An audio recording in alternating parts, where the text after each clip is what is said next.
Welcome to Still Growing in Grace, a program dedicated to inspiring joy, giving hope, and delighting in grace. I'm Mike Zenker, and I'll be sharing with you a message of hope that will expand your understanding of God's love and amazing grace. God already deeply loves you, totally accepts you, and really, really likes you. Growing in Grace Ministries Canada and Hope Fellowship, your community church, invite you to enjoy today's program as we dig deeper into what it means to be still growing in grace. Alrighty, good morning, everyone. It's good to have you join me today on Still Growing in Grace. It's a great day here. Good morning, Sander from the UK. Thrilled you're chiming in. First one in. I got some great stuff today. I think you're going to like this conversation. It's I do rabbit trails really well. Or, hey, look, a squirrel. And today's discussion, yes, we're talking about heaven in the series, but I think you're going to like this conversation. Richard had something happen to him, and when he shared it with us, I thought, oh my goodness, I think you guys would love to hear this too. It just kind of speaks to, well, I call it heaven's mercy. So I'm without too much intro, I think I introduce it in the video, but I think you're going to really, really like this. So brace yourselves for a heartfelt, true story that just happened recently, and it's like the love and grace of Jesus shining in this dark world. Okay, there's a lot of darkness in this world, but the light shines out of darkness, and I think you're gonna love this. All right, without any more, here we go. Enjoy. Welcome to Still Growing in Grace. This is going to be an unscripted, fun conversation today. We are talking about heaven, but if we get to the topic, then great. But something else is going on. Life can catch us off guard.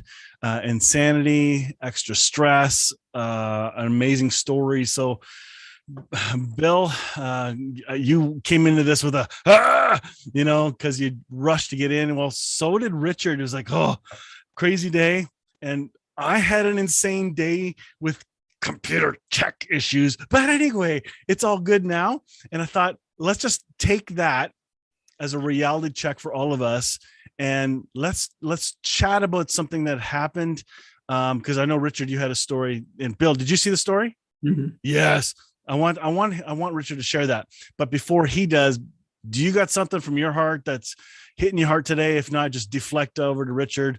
But I thought, hey, there's something real about the stress of day and life, and how does Jesus live in all this?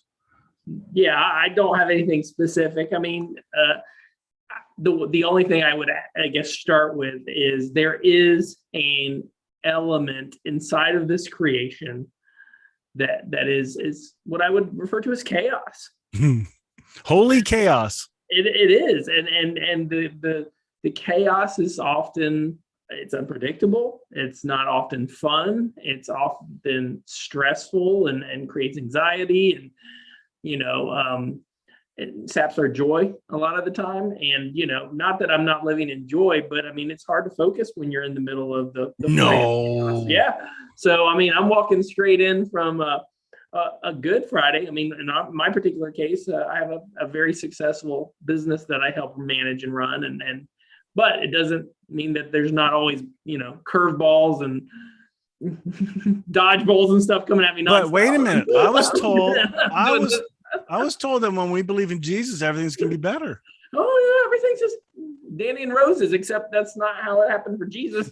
So no, I think yeah, the truth is it's wonderful to know that I have a faith in a God represented by a person who became human, who did and lived with the exact same stresses and chaos, and ultimately walked it out to a place that I hopefully will never have to endure even, right? And in that, there's a lot of joy that when I do get a chance to breathe, you can see his hand of provision and grace in it all, and he is working it all together for good, even though sometimes it doesn't feel like that in the moment. We should talk about that verse someday, because that one's a really misunderstood one. Yeah. All right, Richard, what happened? You shared a post the other day that blew my socks off, and I had to reread it. And would you invite us into your chaos? I think this is just too important. Out of chaos comes beauty sometimes. Sometimes it doesn't. But yeah, well, I'm an attorney and I'm a criminal defense attorney, and I've got I really ought to string all these stories together, because when I see something that's just supernatural in terms of mercy or forgiveness, I feel like of all the aspects of my job, that is the one that I absolutely enjoy most, when for whatever reason, angels of mercy descend into the situation. For all your planning that you do, you can't plan this stuff. You cannot plan it. And if you try to plan it, it will not happen. And I have seen devils of cruelty also descend into cases. Okay. So, but, you take them, the fact that you see one, and what I'm about to share is just, I've never seen anything like it. I've practiced law over 30 years, and I've never seen this kind of thing happen. I've seen other things happen that maybe have their own flavor, but never one with this particular flavor. I was representing a 22-year-old boy. I call him a boy because, he is. Anyone 22 is still a boy and a girl to me. But anyway, he had been charged with vehicular homicide that he committed when he was 18. He was driving at an excessive rate of speed. And it was excessive. I mean, it wasn't just a little bit of speeding. It was going twice the speed limit in a 45, well, less than twice, but just less, in a 45 mile per hour zone. But he was on a road where there was a hairpin turn, and there was a wreck, and the girl, 16-year-old girl who he was friends with, he would have been 18 at the time. She's 16, and she got ejected and she got killed. Well, he got charged with vehicular homicide felony. In Georgia, there's vehicular homicide misdemeanor, and then there's vehicular homicide felony. And when you get a felony, that's serious. And it has to be predicated on, either driving under the influence or driving recklessly. And he was not under the influence, but he was driving recklessly just because of how the speed. But he went down a road he wasn't really familiar with. There was a hairpin turn, and it happened. Well, this thing goes on for 2 years, and the DA finally, it comes a time to plead because he is guilty, and he's taking it on the chin like a man. He loved this girl. He was friends with this girl, and he had gotten some contact. The girl was raised by her grandmother, and I asked the grandmother to come because I heard she was very sympathetic to the situation, and I talked to her before court. And man, I am telling you what, I won't tell you what she told me, but I will tell you what she told the court.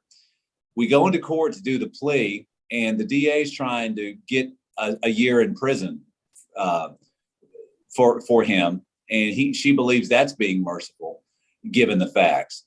And there were mitigating factors. I had hired an expert to say that, and he was a Georgia State patrolman who was very well regarded. And he retired. Now he does accident reconstruction. He said, we've been warning, the DOT about this area and the county about this area for years because it's dangerous. There needs to be a guardrail there. So anyway, he did his all work and came back and said, had there been a guardrail there, it would have been more likely that the girl would have survived. But that doesn't make my client not guilty. It just maybe brings a little bit of mitigation into it. And there were some other mitigating factors too. The truck he was driving didn't have airbags. Airbags might have saved her, might have kept her from being ejected. So there were some things that weren't out of his control that might have made a difference, but the speed was in his control. And so he pled guilty to that. Well, I called the grandmother based on what she told me before earlier in the day. And she gets up there and she says, Your Honor, and I'm paraphrasing because I could tell this story a dozen times and think of different things that she said because she went on for about 8 or 9 minutes. That's a lot of talking. And but anyway, she goes up there and she says, Your Honor, I want you to know some things. I want to tell you that my Molly would not want her friend to go to jail. She loved him. He was a special friend to her. He took care of her. He guarded her. He protected her. One time when she was stranded, he went and got her. She went down to Six Flags thinking she had a free ticket, and the people didn't have a free ticket, so she was there penniless. And my client took care of her and paid for her ticket and did all this. And they weren't dating; they were just friends, nothing more than friends, but special friends. And he protected her and guarded her from things. But he stumbled this night, and they were going to meet some people at the racetrack over there in this particular county. And he says I was speeding, and we were just having fun and being reckless. I mean, he admitted it. But anyway, so she gets up there and she says, Your Honor, I want you to know that what will honor my girl's memory will be to not send him to jail. I don't want him to go to jail, and I'm insisting that he not go to jail. Okay, now this is a woman that's telling this to a judge, and you don't talk to judges that way. But she's there on her walker, and she kind of moves up there with a walker. This is Georgia, right? Yeah, just precious lady. And she gets into how sweet her girl was, and how she wouldn't want this, and I want her memory honored, not dishonored. I'm telling you, she took the concept of forgiveness and went to war with it. I sometimes think of the petty things we won't forgive somebody for. And then when somebody like this comes along, it not only is heaven, heaven demonstrated on the earth, but I mean, it like makes our unforgiveness look pathetic. So the judge is just sitting there staring at her. And then when she starts kind of insisting with the judge, I kind of look at the judge and I'm saying, oh no, we're overplaying our hand, and I look up at the judge and the judge is crying. All right. The judge melts under this woman's authority and under her goodwill and under her forgiveness. And she basically just went on and on with it about how my client had been a good friend to her and about how this was a horrible accident that happened on a horrible road. And, he suffered enough, and he's had he has a little boy now himself, 15-month-old boy. And he needs to be able to, and his wife doesn't have any family. And if he goes to jail, there won't be anyone to take care of them. Nothing could dishonor my girl's memory more than this. And I mean, I am telling you. Can I highlight a comment you made when you wrote this out online? Because you posted this. Sure. You were sitting back, and I forget what it was you said, something about what do I do now? How is God going to work? And you said something about, do you remember? Well, yeah, it was basically that I was about to say something because she was being too, in my lawyerly thinking, I thought she may have been overplaying the hand, and I was going to say something. But then when I saw the judge crying, I said, Richard, shut up and let this thing unfold. And that's what happened. And it did unfold. And so she goes and she says all this. And then the judge is, like I'm saying, the judge is crying up there, and other people in the courtroom are crying. And we're the last ones to go. There's not a whole lot of people in the courtroom. So then I called the brother up, and the brother of the deceased 16-year-old. And he comes up there and he says, I agree with everything my grandmom said. I know my sister well enough to know that she would want him to be free and forgiven about all this. And I'm asking the court to do that, to forgive her and to set him free. And so then I had a letter that was from the landlord, my guy's landlord. I told him, get some letters from your landlord or, someone just to say you're a stable guy and all this. Well, it ends up that her landlord is a retired city clerk that knew the judge and was very good friends with the judge. And the judge gets up and says, and she didn't even know that this was the judge that was going to hear it, because it said to whom it may concern. It wasn't a judge. So they didn't even know. So the judge she said, let me tell you what, I had the utmost respect for her. She sat right next to me in this courtroom for 15 years. And I respect her opinion. And for her to say the things she said about you are incredible. So with those are the three things. And my guy took it like a man. And then he got up and he said, look, I have nightmares about this every day. And I realize now, with my own child, that I should have been more careful with her child, and more responsible. And I mean, that's powerful. He just embraced it. And so the judge then just started speaking and started saying, and was weeping. I mean, she was breaking up. She could hardly talk. And she said, I've never seen anything like this in my courtroom. I've never seen anything like this. And she said, when this thing started, it was not headed towards mercy, I assure you. based on when I read the indictment and about what happened. But I sit here and watch these people come in and defend you, love you, and honor the memory, of the deceased like this. How can I not, respond to this? And during all this, when she's talking, the grandmother, who's gone back to sit down in her chair, stands up and says, "Your Honor, this boy is now my grandson." And I was just, oh my God. So then we all, we're all bawling there. And then the long and short of it is the judge gives him straight probation and and then reduces the amount of time the DA wanted him to do on probation, and then says in 3 years, if you've got a clean record, we can come back and adjust all this.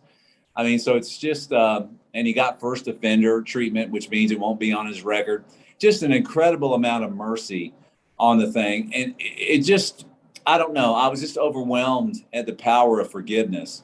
I mean, this was like, you hear Jesus talk about these persistent widows that come to him and insist on things, and the chutzpah, these women that come up to him with chutzpah and won't leave, the woman that pushes through the crowd and grabs the hem of his thing, just how much he loves chutzpah. And this woman was like the chutzpah queen, and she gets in there and she spoke with the authority of God and just dominated that courtroom. And the judge, to her incredible credit, yielded to it. And I'm telling you, it was holy ground. And I was honored to be a part of it.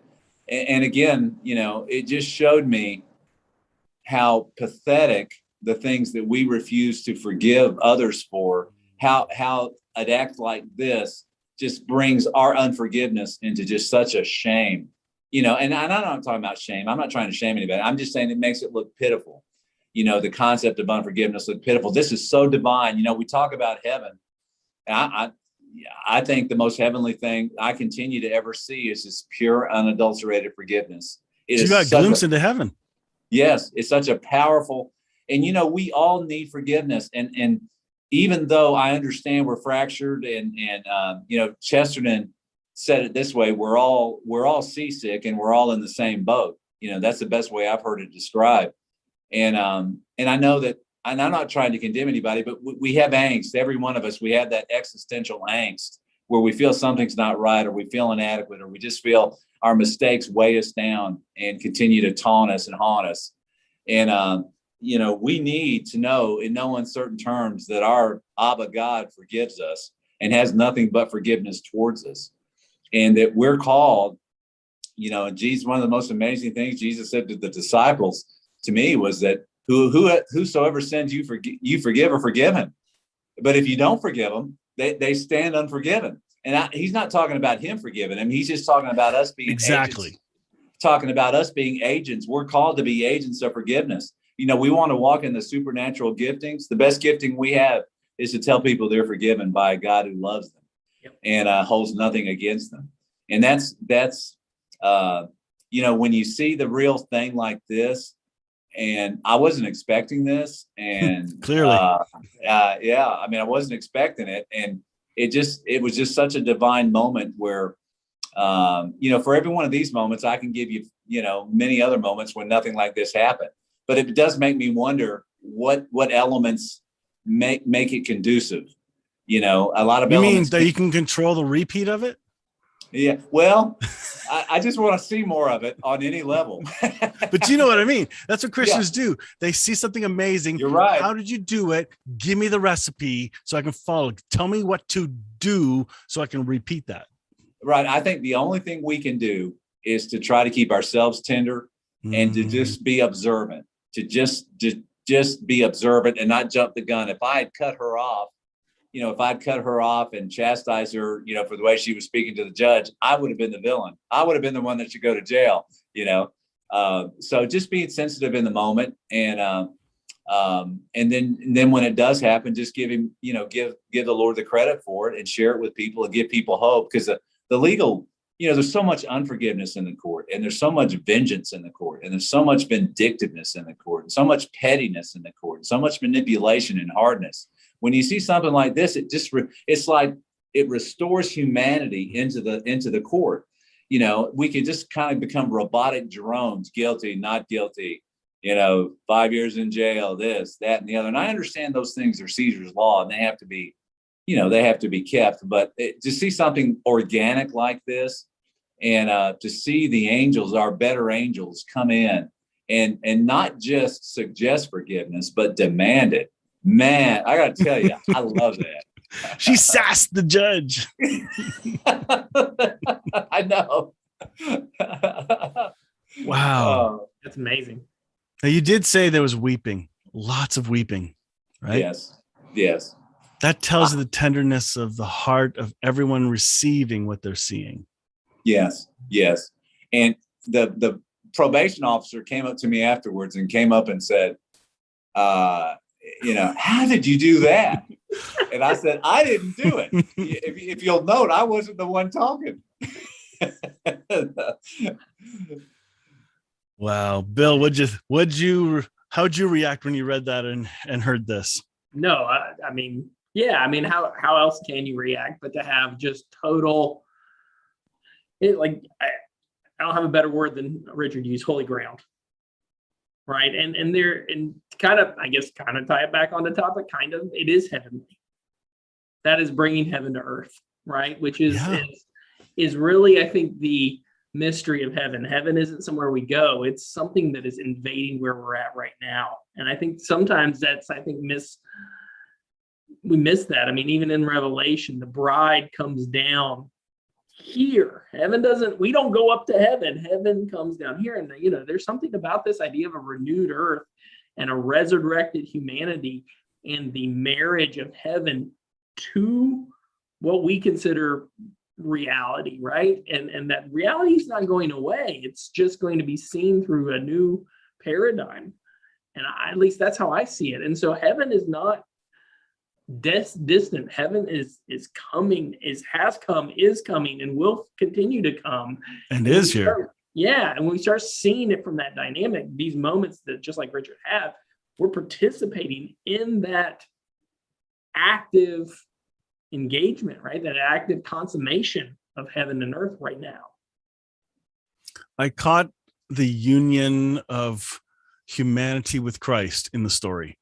It's like everyone is included and there is no separation. So when you go to a courtroom, you're seeing payback demands, right? And this is the first time a Hebrew concept of putback is displayed. And you've shared once in a while a story of profoundness like that, but this one was the first one that you've told that just happened, right? Since I've known you. But the restoration of all things, the reconciliation being declared, we just saw it in action. It was real humbling. I love the story. Well, thank you. Well, and it makes me wonder how our unforgiveness, humanity's unforgiveness, has corrupted creation. I don't pretend to know how these waves work, but with all the wars and all the hatred and all the unforgiveness that we there, how that infects and affects our environment is really unknown. But a lot of times we have an unforgiving nature. We have an unforgiving disasters. We have unforgiveness. It would just be interesting, wouldn't it, if this whole thing was about just not only forgiving creation, and by forgiving it, we heal it. By forgiving one another, we heal each other, and the rabbis, had this Jewish concept of tikkun ha'olam, which is the repair of the world, and another way to look at that is it's the forgiveness of the world. We go as agents of forgiveness, forgiving each other. And forgiving creation, forgiving destruction, forgiving oppression, forgiving those things. And that's how we fight it, by forgiving it rather than by resisting it. That's right. Yeah, no, I that just reminds me when you say that, my head and my heart go back to really the second story of humanity in the Bible, which is Cain and Abel. And that's, at least for me, where it goes back, and how, like, the story of humanity, its first born generation, right? These two brothers. To me, we've made the story always about the evil brother Cain, right? That's kind of the crux. And look, he goes off and he's the bad guy and yada, yada, yada. And so humanity's been tainted because by Cain. But in reality, I think that the hidden twist of the story is the blood of Abel, who died, who screamed for vengeance. Abel's unwillingness to forgive, even from the grave, is that maybe not when hell itself was created? Wow. You said something earlier about forgiveness. What was the quote you said? I think it was from Jesus telling a story, or it was right after the Lord's Prayer. If you don't forgive, you won't be forgiven. Do you remember that?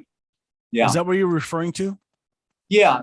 Well, and also when he breathed the Holy Spirit on him, he and that some people think that's John's view of Pentecost. That's different than the other views of Pentecost. But he says, "Receive you the Holy Spirit. Whosoever sins you forgive are forgiven, and whosoever sins you are unforgiven are unforgiven." But you combine that with the other comments that you were referring to there, and the concept is that if we hold people in unforgiveness, we're judged by the same standard of unforgiveness, and it's not God judging us; it's us judging ourselves.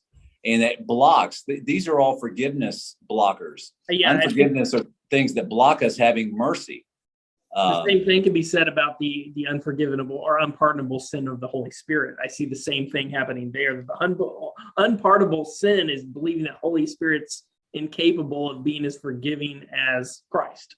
Yes. And if you believe that Holy Spirit has any judgment, any condemnation, then we hold the unforgiveness, not her, right? Not Christ, us. We're the ones latched on to unforgiveness, not the divine. Right. So what I wanted to highlight, and I'm still looking at this and the whole Aramaic interpretation of the Lord's Prayer.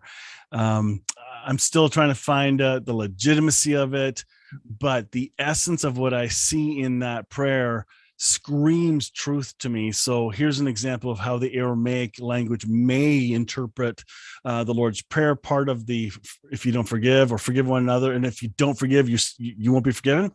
The idea is, if you don't unfetter the chains on others, God's not going to do it for you. Very different than you're not going to get forgiveness if you don't forgive.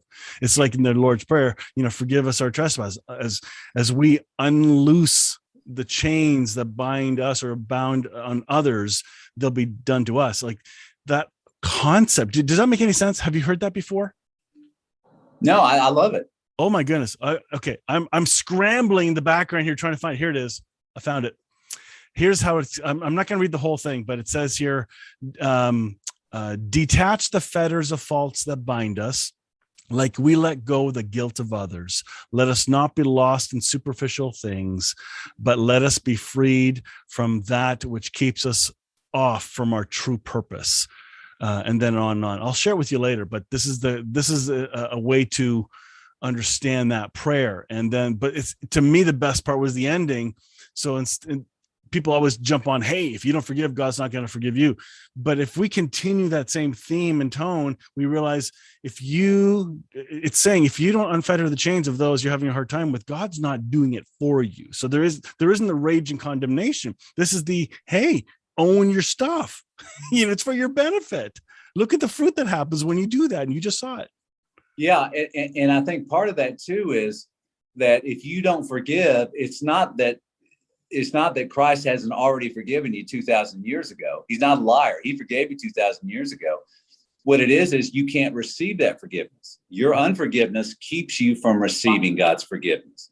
It's not God's willingness. He's not going to coerce you. Like you said, he's not going to coerce you into receiving his forgiveness.